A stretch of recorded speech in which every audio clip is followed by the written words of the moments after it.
Halo, selamat siang. Motovlog Padang Panjang lagi.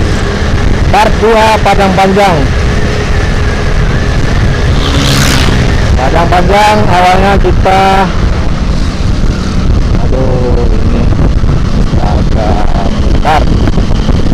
Gak jelas ya Allah.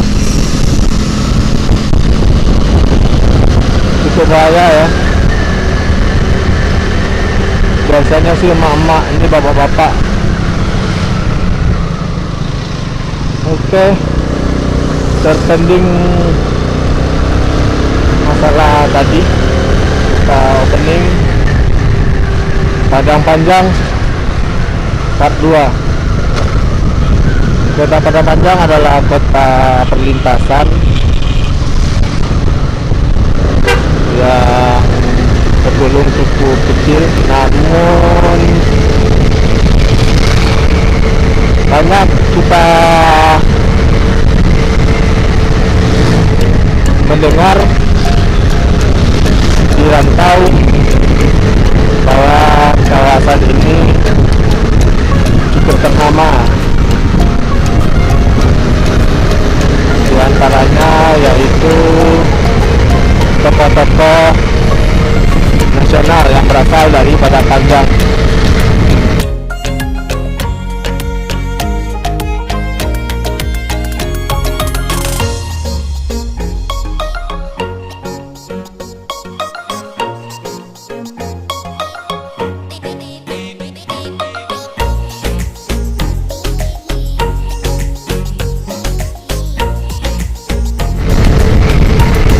Padang Panjang sendiri adalah kota kecil, kota mulai membangun dan sangat bersih sekali, cantik, tata ruang yang cukup menarik, dan daerah ini juga menghubungkan daerah. Kalau tadi kalian lurus ke Bukit Tinggi, Pekanbaru, kalau belok ke kanan ini yaitu lintas tengah Sumatera ke Jakarta. Nah, jadi kalau ingin ke Jakarta, di sini mobil-mobil akan melintasinya. Biasanya mobil-mobil dari Jakarta ke Medan melalui Padang akan melalui sini, hingga ke Bukit Tinggi melalui lintas ini. Ini adalah jalur lintas Sumatera, namun karena sudah dibangunnya jalur ring road di sebelah kiri nanti, jadi mobil-mobil bus besar tidak masuk ke kota lagi.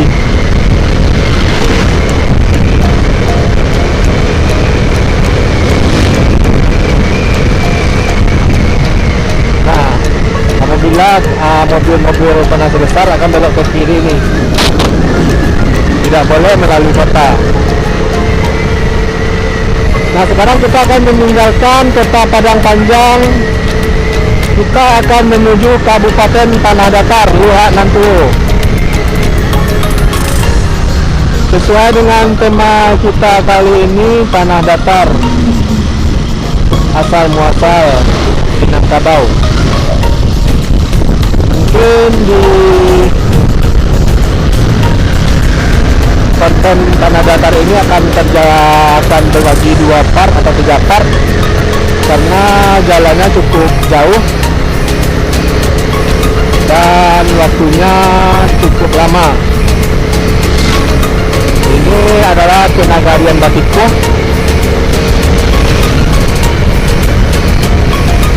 Nagarinya orang Darek.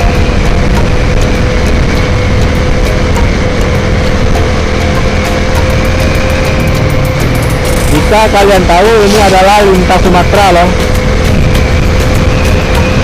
Ini adalah jalur lintas Sumatera yang nantinya akan melalui Danau Singkarak. Nah, di sana mungkin juga bisa kelihatan karena mungkin gelap. Kalau cuaca bagus akan kelihatan Danau Biru, Danau Singkarak. Mungkin di lain kesempatan kita akan ke Singkarak Tapi tadi saya dapat reschedule lagi, atur rencananya saya akan pulang melalui jalur Singkarak Solo, tapi di reschedule lagi akan melalui Bukit Tinggi. Jadi nanti kita akan ke Bukit Tinggi melalui Baso, jalur lintas pinggir Merapi. Jadi kalian sudah tahu kemana tujuan kita hari ini, yaitu ke Tanah Datar Batu Sangkar.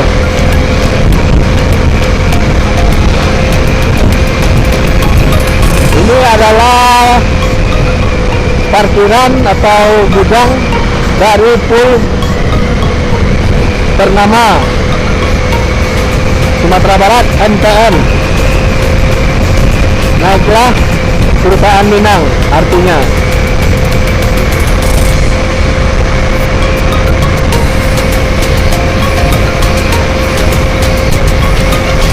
Jadi perusahaan MTM itu, ownernya itu berasal dari Padang Panjang,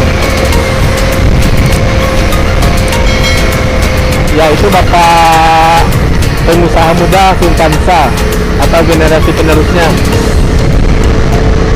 selanjutnya. Waduh, saya telat. Itu ada Masjid Tuwo, Masjid Cagar Budaya. Mungkin kalian bisa lihat aja tadi, bisa di rewind lagi. Itu adalah Masjid Tuwo, tempat syutingnya film Di Bawah Lindungan Ka'bah. Setelah filmnya Kapal Vanderlip, tinggalannya Kapal Vanderlip, yaitu Nagari Padang Panjang Pariangan. Pada Tanah Datar, sorry, Padang Panjang lagi. Oke, berbicara asal muasal masyarakat Minangkabau, bukti sejarah atau yang dibilang masyarakat adat Minangkabau yaitu Tambo. Masyarakat Minang itu berasal dari kaki Gunung Merapi, yaitu dengan peta peniti sejak Gunung Merapi Suwadang Salo itu.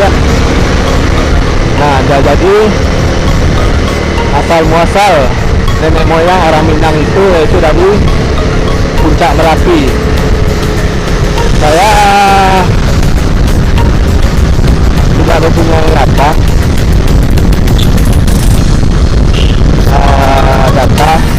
yang pasti, namun cerita yang berkembang di masyarakat Nagari Pariangan, Nagari Batu Sangkar, Tanah Datar ini adalah asal muasal orang Padang, orang Minang. Dari kaki Gunung Merapi, kemungkinan kata orang dulu bentuk arsitektur bagonjong dari rumah adat Kebau ini adalah awal mulanya kapal gitu, sebuah kapal. Ini adalah simpang, kalau ada lurus ke Solo, ke kiri itu ke Batu Sangkar tujuan kita.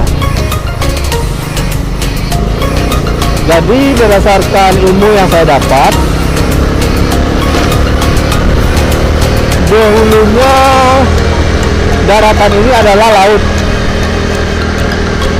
Dulu adalah laut, dan nenek moyang orang Minang ini awalnya sebagai pelaut. Lalu kapal mereka kandas di Gunung Merapi ini. Kemungkinan dulu ini adalah laut. Banyak kok cerita data-data yang dulu menyebutkan daratan ini semuanya dulu laut gitu. Nah, setelah nenek moyang orang Minang ini terdampar di kaki Gunung Merapi yang katanya Sagadang Talu Itik. Sagadang itu maksudnya sebesar telur itik gitu, yang ada di Tambo. Nah, lalu kapalnya ini mereka masih bertempat tinggal di dalam kapal. Jadi haluan dan buritan kapalnya yang melengkung seperti kapal Viking ya, kita lihat, menjadi cikal bakal awal terbentuknya rumah gadang di Minangkabau. Dan juga bangunan rumah gadang di Sumatera Barat ini tidak persegi, maksudnya bukan kotak gitu ya. Dia itu kecil di bawah, besar ke atas, jadi tidak seperti kotak, jadi seperti limas, menandakan itu seperti sebuah kapal. Dan juga istilah Minangkabaunya kalau dibawakan ke adatnya itu mendahulukan musyawarah dan mufakat. Dari yang kecil kita ambil hikmahnya ke besar gitu. Nah, itulah filosofi rumah gadang di Sumatera Barat ini. Rumah gadang adat, rumah gadang Minang. Atapnya tanduk itu sebenarnya bukan tanduk kerbau. Jadi selama ini asumsi dari masyarakat rumah adat Minangkabau ini yaitu tanduk kerbau. Ternyata itu bukan ya. Saya cukup ada data bahwa limas kerucut-kerucut itu adalah ujung-ujung kapal yang asal muasal nenek moyang orang yang terdampar di Gunung Marapi. Nah, rumah adat Minangkabau sendiri di setiap daerah itu berbeda-beda. Dan yang uniknya di Padang Barat sendiri, daerah pesisir seperti Kota Padang, Pariaman, sebagian tempat di Painan, mereka tidak ada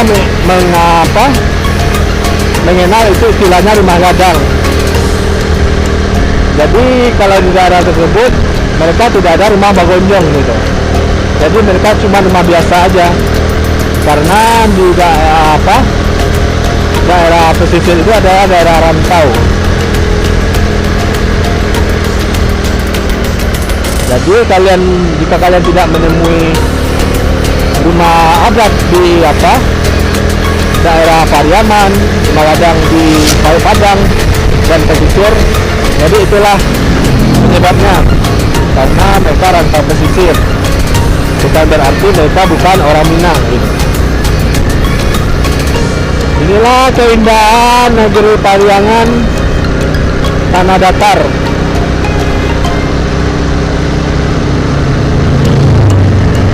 Jalurnya di sini cukup sepi. Kalau untuk aksesnya di sini kalian bisa tembus ke Sijunjung. Tuh.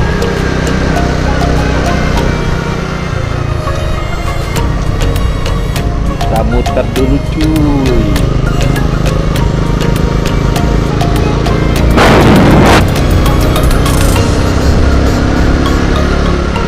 Nah, tikungannya cukup tajam, tanjakannya naik, tikungan tajam. Jadi kalian harus ekstra hati-hati untuk mengenal karakter jalannya. Hati-hati, berwaspada.